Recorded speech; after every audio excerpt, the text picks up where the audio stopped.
So ಆ ಥರ ಆಯ್ತಾ ನಿಮ್ಮ ಪ್ರಕಾರ? See definitely happy Bigg Boss ಆಯ್ತಾ ಈ ವರ್ಷದ ಸೀಸನ್? ನಾನು ಇವಾಗಷ್ಟು ಹೊರಗಡೆ ಬಂದಿದ್ದೀನಿ, ನಿಮ್ ಸಲ ಕೇಳ್ಬಿಟ್ರೆ ಹೆಂಗ್ ಹೇಳಿ ಕಾಂಟ್ರವರ್ಸಿ ಏನೇನಾಗಿದೆ ಅಂತ ದೇವರೇ ನಂಗೆ ಗೊತ್ತಿಲ್ಲ ಇಷ್ಟೊಂದು ತನಕ. ಬಳೆ ವಿಷಯ ಸರ್ ಹೇಳಿದಾಗ ಮಾತ್ರ ಗೊತ್ತಾಗಿರೋದು, ಸುದೀಪ್ ಸರ್ ಹೇಳಿದಾಗ. ಇನ್ನೇನೇನಾಗಿದೆಯೋ ನಾನು ಇವಾಗ ಲಿಟ್ರಲಿ ಕೂತ್ಕೊಂಡು ಎಲ್ಲ ನೋಡ್ಬೇಕು. ಬೈ ದ ಟೈಮ್ ನಾನು ನೋಡೋಷ್ಟೊತ್ತಿಗೆ ಆ ಕಾಂಟ್ರವರ್ಸಿ ಹಳೆದಾಗಿ ಯಾವ್ದು ಅರ್ಜೆಂಟ್ ಕಾಲ ಆಗಿರುತ್ತೆ. So it does not have any value ನಾವು. ಬಟ್ ನಮ್ಗೆ ಹೇಗಿರುತ್ತೆ ಅಂದ್ರೆ, ಇಷ್ಟ ದಿನ ನೀವೊಂದು ಕೋಟೆ ಒಳಗಡೆ ಇದ್ರಿ, ಇವಾಗ ಆಚೆ ಬಂದು ಸಿಕ್ಕಿದ್ದೀರಾ, ಜನಕ್ಕೆ ಇವಾಗ ನಿಮ್ಮಿಂದ ತಿಳ್ಕೊಳಕ್ ಒಂದು ಕ್ಯೂರಿಯಾಸಿಟಿ. ಯಾಕಂದ್ರೆ ಪ್ರತಿ ದಿನ ಬಿಗ್ ಬಾಸ್ ಒಳಗಡೆ ಏನ್ ನಡೀತು ಒಂದು ಪ್ರೋಮೋ ಅಂತ ಬಿಡ್ತಾರೆ ಆಚೆ. ಮೋಸ್ಟ್ಲಿ ಆ ಪ್ರೋಮೋ ಸೈಲೆಂಟ್ ಆಗಿ ನಗ್ನಕ್ಕೊಂಡು ಹ್ಯಾಪಿ ಆಗಿದ್ರೆ ಜನ ನೋಡಲ್ವೇನೋ ಸಂಜೆ. ಪ್ರತಿ ದಿನ ಟ್ರಸ್ಟ್ ಮೀ, ವೀಕ್ಲಿ ಒಂದು 3 to 4 days ಒಂದೇ ನಿಮ್ದು ಇಲ್ಲ ವಿನಯ್ ಅವ್ರದ್ದು ಇಲ್ಲ ಖಾತೆ ಏನಾದ್ರೂ ಅದು ಆ ಪ್ರೋಮೋದಲ್ಲಿ ಇರೋದು.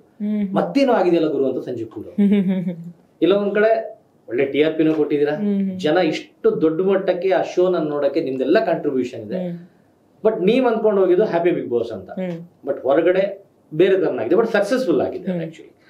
And what made you until unless ಬಳೆ ವಿಚಾರ ಬರೋ ತನಕ ಸಂಗೀತ ಗೇಮ್ ಬೇರೆ ತರ ಇತ್ತು, ಸಂಗೀತ ಬೇರೆ ತರ ಇತ್ತು. ಫ್ರಮ್ ದ ಬಳೆಯಿಂದ Sangeetha will become a hero ಸಾಕಷ್ಟು ಜನಕ್ಕೆ. ನನ್ನ ಹತ್ರನೂ ಬಳೆ ಇದೆ ಗುರು, ನಾನು ಬಳೆ ಹಾಕಿದ್ದೀನಿ ಗುರು. ವಾಟ್ ಮೇಡ್ ಯು ಆ ಟೈಮ್ ಅಲ್ಲಿ ಆ ಟೆಂಪರ್ ಲೂಸ್ ಆಗಿ ಆ ತರ ಒಂದು ಅಗ್ರೆಷನ್ ಅಲ್ಲಿ? That's me.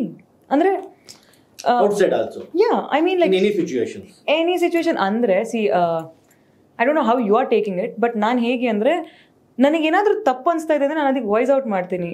ಆದ್ರೂ ಆ ವ್ಯಕ್ತಿಗೆ ಅರ್ಥ ಆಗ್ತಿಲ್ಲ ಅಂದ್ರೆ ನಾನು ಮತ್ತೆ ಹೇಳ್ತೀನಿ. ಬಟ್ ಅವ್ರು ಕೆದ್ಕಿ ಬಂದು ನನಗೆ ಡಿಸ್ರೆಸ್ಪೆಕ್ಟ್ ಮಾಡಿದಾಗ I can not tolerate it.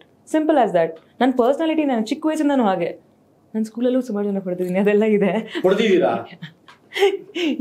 ಆಗಿದೆ ಅದು is small thing. But it was that aggression I always had as a kid. I was tomboy ರೀತಿ ಇರ್ತಿದ್ದೆ ನಾನು. ಅಂಡ್ ಸುಮಾರಷ್ಟು ಪರಿವರ್ತನೆಗಳು ಬಂದವು ಸ್ಕೂಲ್ ಆದ್ಮೇಲೆ. That maturity hits you, then you start behaving, ಹಾಗೆ ಕಲಿತೀರಾ. ಸೊ ನಂಗೆ ಅದಿತ್ತು. ಬಟ್ ಕಾಲೇಜಿಗೆ ಹೋದ್ಮೇಲೂ ಈ ಬಳೆ ವಿಷಯದಲ್ಲಿ ನಾನು ಸುಮಾರು ಜನಕ್ಕೆ ಕೇಳಿದ್ದೀನಿ, ವೈ, ಏನಕ್ಕೆ ಬಳೆ ಅಂದ್ರೆ ಏನಕ್ಕೆ ಹಿಂಗೆ ಮಾತಾಡ್ತೀರಾ ಅಂತ, what is wrong in this ಅಂತ. It's is an ornament or what, like why ಬಳೆ ಹಾಕೋ ಅಂತ ಏನಕ್ಕೆ ಹೇಳ್ತೀರಾ, ಹುಡುಗರು ಬಳೆ ಹಾಕೋ ಅಂತ ಏನಕ್ಕೆ ಹೇಳ್ತೀರಾ, what, how do you define it ಅಂತ ನಂಗೆ ಕ್ವಶನ್, ಅದು ಕ್ಯೂರಿಯಾಸಿಟಿ ಇರ್ತಿತ್ತು. ಹೇಗೆ ನೀವು ಅದನ್ನ ಒಂದು ಬೈಗಳಾಗಿ ಯೂಸ್ ಮಾಡ್ತೀರಾ ಅಂತ ಒಂದು ತುಂಬ ಇತ್ತು. ಸೊ ಅಲ್ಲಿ ಅವ್ರು ಅದನ್ನ ಹೇಳಿದಾಗ, ಅದನ್ನ ಒಂದು ಬೈಗುಳ ರೀತಿ ಹೇಳಿದಾಗ ನಂಗೆ ಅರ್ಥನೇ ಆಗಿಲ್ಲ. ನಾನು ಜನನ ಅವ್ರಿಗೆ ಕೇಳ್ತಿದ್ದೆ, how can you say this ಅಂತ ನಾನು ಕೇಳ್ತಾ ಇದ್ದೆ. ಅವಾಗ ಲೌಡ್ ಆಗಿತ್ತು, ಅಗ್ರೆಷನ್ ಇತ್ತು, ಅದು ತುಂಬ ಜಾಸ್ತಿ ಹಿಟ್ ಆಗಿತ್ತು. ಹಿಟ್ ಅಂದರೆ ಅವ್ರಿಗೆ ಹಿಟ್ ಆಗಿತ್ತು.